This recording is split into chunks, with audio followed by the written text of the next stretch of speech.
Hi, welcome to this week at Ask Total Health, and again hopefully you're having a good January, and our little blog post and Facebook posts are picking you up a little bit to see you through this month.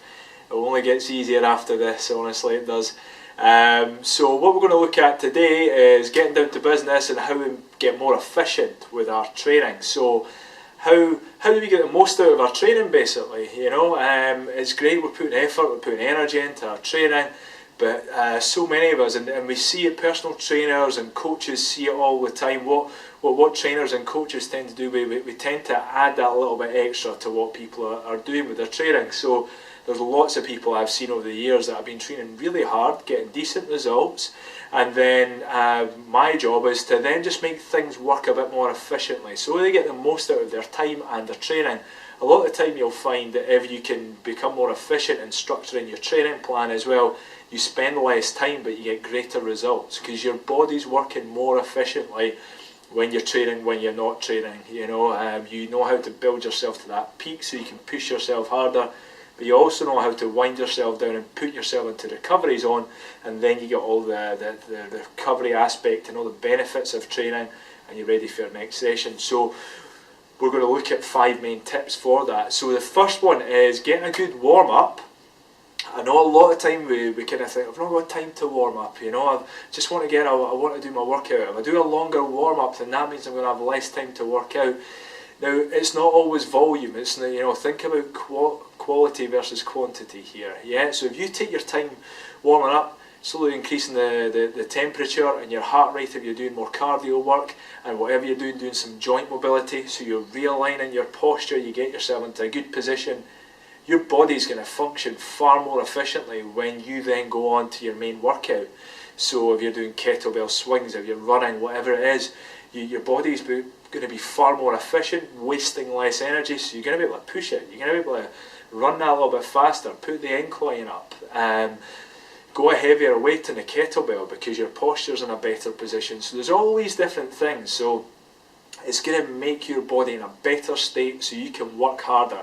So if you can work harder, you don't have to work for as long, if you can hit a higher level. So do a good warm up and make sure you do some joint mobility. Again, go into our YouTube channel, we've got stacks of joint mobility exercises, and if you want more, just give us a shout. So what you then have to do is, from there, once you've warmed up, you can't just throw yourself straight into your peak, So you've taken yourself from from a normal kind of living state, you gradually warmed yourself up. And a lot of people, if they do fit in that warm up, it's like, I'm going to try and work as hard as I can, go to my peak, sustain it 40 minutes, an hour, whatever it is. You build up to that. So your first couple of sets, whether you're doing your strength work, whether you're doing a circuit of intervals where you're running, whether you're on your bike, you won't go to your highest intensity just at this point. You let your body naturally get into a groove, You kind of push it, you let yourself recover a little bit, you catch your breath, you get some movement back in, let your body adapt to that, push it. And then once you've been kind of doing that for a little while and your body just tells you, okay, I'm ready for it now, that's when you hit your peak. And then once you hit your peak, go for it in your peak, but just have a small window where you're really going for it. And that will make the difference, because it's not about going for it from start to finish and kind of just fading as you get towards the end or completely crashing. It's about building yourself up to it, because what we want, rather than our peak being here, if we build up to it, our peak will be up here. We get the most out of that. We get the most out of that last 5%. That's what's going to give you the results that you want. So think about that. Third point I want you to really think about is you should be planning your training over a period of time, and you should also know the purpose for each session. So if I'm going in and I want to really increase my strength, then I'm not going to waste too much time doing cardio or a cardio warm-up. I'm not going to spend too much time doing yoga and stretching at the end. I'm going to get into my lifting, and I'm going to get my mindset into that, and I'm going to warm my body up through my lifting and get myself switched on like that, so I can challenge my strength once I get to my peak. If you want to build your endurance, then again, and you're out for a run or a cycle or whatever, you're not going to start off too fast and take on lots of hills really quickly and stuff. You're going to slowly build your way into it, and you're going to try and find a steady pace and rhythm and stuff and go for it there. So understand the purpose so you don't get sidetracked and just go with kind of what you feel like doing. Fourth point is cooling down. Again, really, really vital you cool down. When you get the benefits from your training is after your training, not whilst you're training. So you want to push the boundaries, make your body work as efficiently as possible, so you're training all these good skills into your body. But exercise is a stressful state, especially if you're training hard. You know, you're putting your body under a little bit of stress. Now, it's positive stress, in my belief, but then it can also turn chronic and wear you out and wind you down.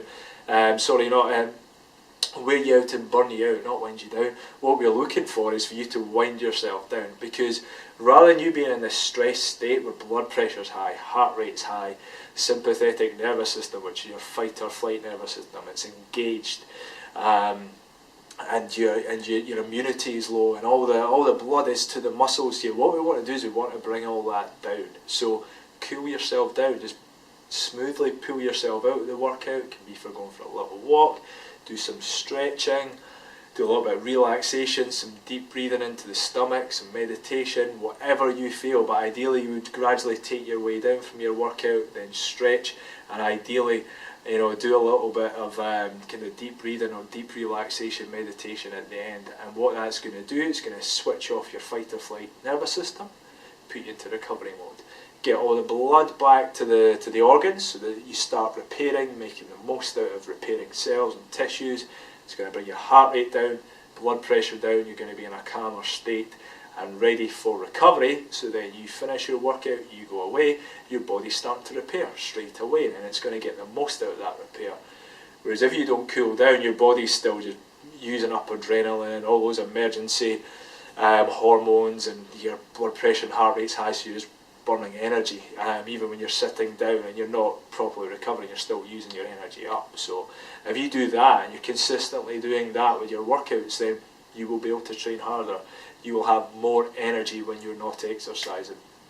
And the final point is then think about your nutrition. You know, you've warmed yourself up, you've built yourself up to a peak, it's been in line with the purpose of your session, you've cooled yourself down. Don't just go to the pub for a beer or a glass of wine. Wait until you've at least got some nutrition in you, yeah? And generally we can get too faffy and mess about with things a little bit. How many grams of carbohydrates, how many grams of protein? Generally, get some carbohydrates in, some good quality carbohydrates. It's not, you know, going to give you a high blood sugar spike, so good quality carbohydrates, potatoes, some fruit can be okay as well, vegetables, some rice, something like that. It doesn't always have to be the wholemeal stuff as well. Ideally it will be, but not always.